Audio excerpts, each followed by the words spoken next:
First and foremost, we give all praise, glory, and honor to the Most High and His only begotten Son, who we know and believe as Yahweh, Bahashem Yahweh Shai, Bahashem Ravakodash, double honor to the apostles, great millstone, who do rule well, that taught me this truth. Peace, love, and blessings also to the sincere laborers, the brothers on the highways and byways, giving all diligence, make they call and election sure, and also blessings to the sisters out there that are listening, learning, and believing. I am thy fellow servant, Kanakla, coming at you once again, fellow laborer, GMS Tampa Bay, alright, area. And I'm going to get right into it. I just wanted to make a comment or response, if you will, to this brother's comment, and it was actually shared by GMS North Carolina 777 Turn Up, which is his deemed through the spirit and power Yahweh Hashem Yashai by the elder Tahar, the year to turn up, Yahweh Hashem Yashai turning things up. And really, this brother here shared this brother's here, Stay in the Spirit 144, and it's beautiful comment. It says, when the economy is in shambles due to 40-year high inflation, supply chain crisis, all-time high worker resignation, and inflated stock market, what do you do to solve it? War. And that's exactly mirrors what happened during the 1929 Great Depression. You had World War II start to get out of that depression. So likewise, the same thing now, as the brother said, what do you do to get out of a 40-year high inflation, supply chain crisis, all-time worker resignation? So pretty much you have an economy that's inflated, and then you have no workers, to I guess keep generating money or revenue, so to say. So that's just a disaster. Breach waiting to fall, man. A collapse just pending at any moment. Okay, a weak economy, very, very weak economy with no workers. So it says, in this is a report on this Ukrainian situation and Russia and America. It says, just then Biden deploys thousands more troops to Poland, Romania, and Germany. This is separate from the 8,500 on NATO standby. So, and just information. And I'm gonna get into some precepts. I just wanted to really make a response to this. But information I went through the other day, and I called one of the brothers in the camp that's very familiar with this information. I was watching a report, and pretty much war is needed because these United States defense contractors. All right, now a very important one is Lockheed Martin. Okay, and Lockheed Martin is the one that creates the F-35 fighter jets. It's a company. So basically, you have all these U.S. United States defense contractors that make all these weapons. Okay, and as a dude made a comment, he said, these U.S. defense contractors, they gotta continue to stay wealthy. Stand in their multi-million dollar houses, if not more, and they want to continue to keep living this lavish lifestyle. As the brother I talked to yesterday, he gave me an example, as in, if Ford stopped making brand new cars, then pretty much they'll go out of business. Okay, so Ford has to keep producing cars to keep making money. That's the thing with all these car companies. They have to keep coming out with new cars to keep making money.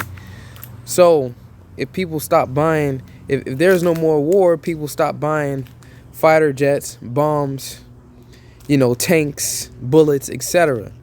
So in order to keep these companies in business, there's always has to be a war brewing or war starting.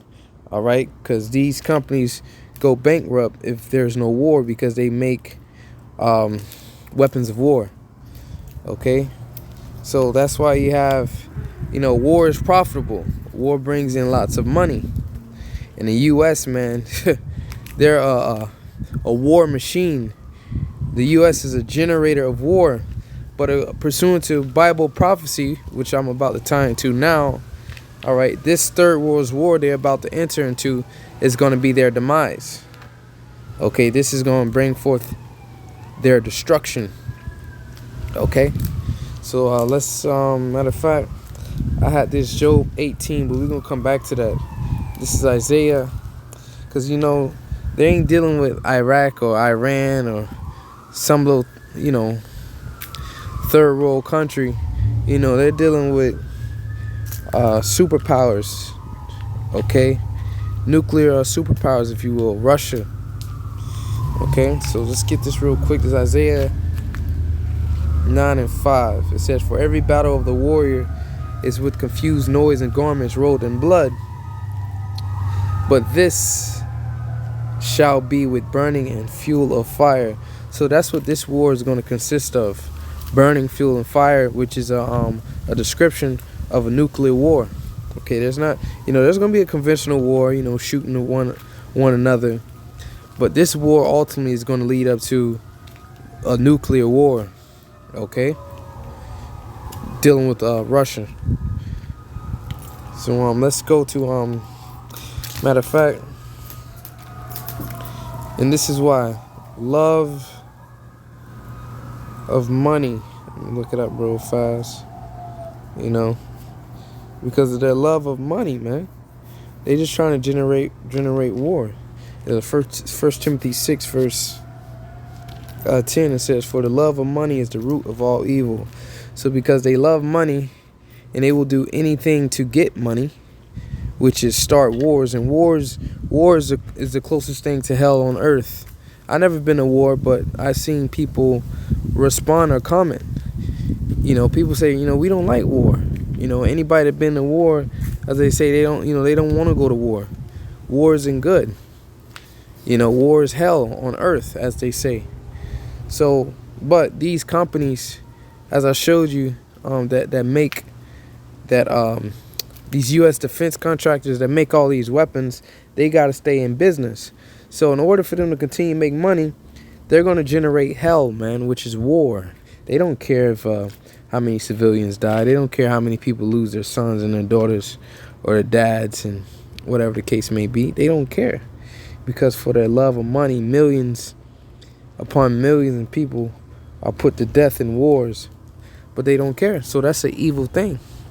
1 Timothy 6:10, "For the love of money is the root of all evil, while some coveted after," and they covet after money and wealth and resources. That's all war is about. Money, wealth, resources. Okay? So they have erred from the faith and pierced themselves through with many sorrows. Okay? For the love of money, these defense contractors that America is in agreement with, all right?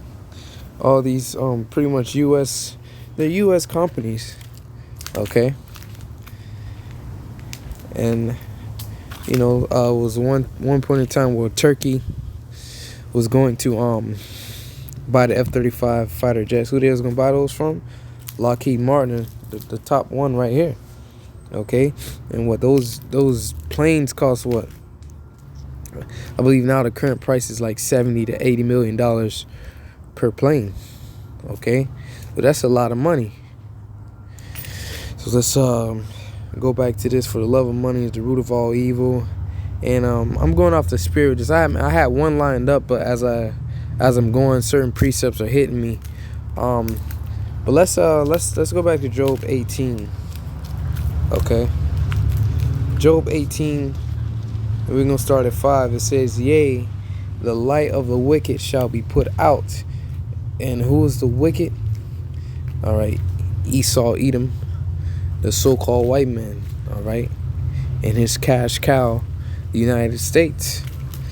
Okay, so this chief city of Esau, Edom, America, aka Babylon the Great, is going to be put out. All right, their light, you know, you can take from their wisdom, okay, because they are the illuminated ones, and just really the life this place is going to be put down too, you know. So it says, the light of the wicked shall be put out, and the spark of his fire shall not shine. All right, because America is going to be completely obliterated by this third world war. It says, the light shall be dark, and his tabernacle and his candle shall be put out with him. The steps of his strength shall be straightened, and his own counsel shall cast him down. Because Albert Pike, he wrote it down. Pretty much all these wars are all designed, man. Okay, so that's the council. They had, I saw a video pretty much saying how they was going to take down Iraq and take down Afghanistan, take down Syria, and then the last would be Iran. So this is their council. So your council is going to cast you down because it's going to lead you into a war that you're not going to win. Okay? It says, for he is cast into a net by his own feet, and he walketh upon a snare. So this third world war that you're trying to brew up and start, okay, this time is going to be a snare unto you. Okay, it's going to be a trap because you will not come out victorious. Okay, it says, the gin shall take him by the heel, and the robber shall prevail against him. The snare is laid for him in the ground, and a trap for him in the way.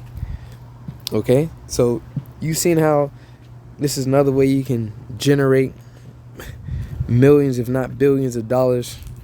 I dare to say trillions. Okay, that's a snare for you.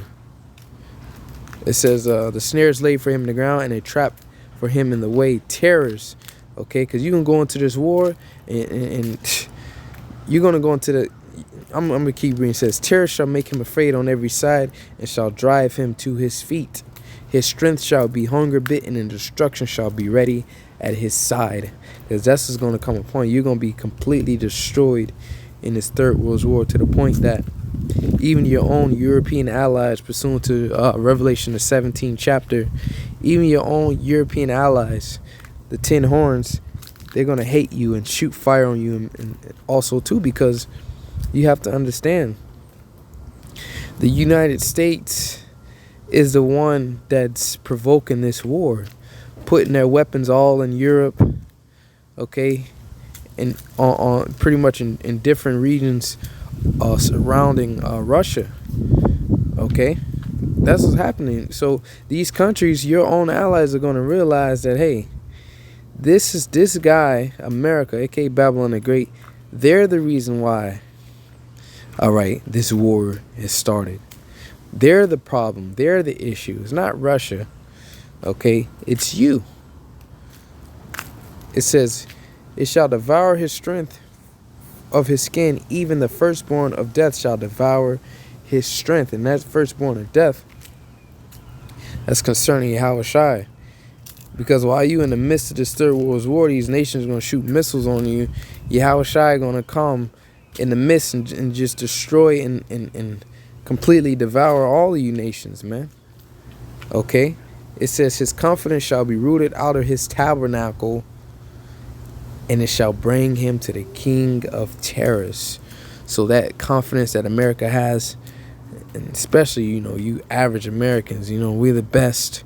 Nobody can defeat us. All right. When you see this destruction that's about to come, okay, it's going to take away your confidence, and you're going to realize that you're nothing, man. Okay. And gonna bring you to the king of terror. So you're gonna come. Hey, the scriptures say it's a fearful thing to fall into the hands of the Most High. So America is about to witness terror and fear as it pretty much as it distributed the same thing to all these other nations. All these other nations are just because they have some type of oil or resources in their land. Now you got troops and tanks and shit showing up on your seashores and blowing up your buildings in your neighborhood, all because you got a plot of land that has some natural resources or some oil that these U.S. companies, these U.S. corporations can benefit off of. All right, not because you were just bad people or terrorists or whatever the case may be. No, they declare war on you because your country has resources and they want it. They covet after. Okay, this is what's about to come to you. and shall bring you to the king of terror. So you're going to know what terror is, man. You're going to know what it feels like to have your homes raided and bombs and bullets pretty much shattering your windows and breaking down your walls, and the screams and rape, rob, and murder. You're gonna feel that, man. Okay, this is the Lord is gonna bring upon America, and it's gonna start. All right, this is gonna happen through this Third World War. So let me close out with I could really just sit here and just make this video very long. I'm just really just make it short and sweet. So this is Revelation 9, starting with World War I. Okay, so let's go down to Revelation 9 and 12. It says, "One woe is past, World War I. All right, and behold, there come two woes more hereafter." So the World War II has already taken place. Now that's a total of 3. So this Third World War is right here at the doors, and this is gonna be a snare for you Americans. Okay, you think you finna eat good, get fat off of this war. You know, you think you finna you think it's finna be a come up, as the brother said right here. It says, when the economy is in shambles due to 40-year high inflation, supply chain crisis, all-time high, worker resignation, and inflated stock market, you think this is going to be a way to catapult out of this debt, okay? But it's really going to be unto your destruction. It says, what do you do to solve it? War. Okay, so, there's no pushing this back, okay? The brother made great examples on why, and this is the truth behind why this war is gonna start. Okay, because of all these things, but it's gonna be unto their demise. They're gonna be destroyed in this, man. Okay, so with that, Lord's willing, this is edifying, giving all praise to Yahweh Shem Yahshai. Till next time, say Shalom.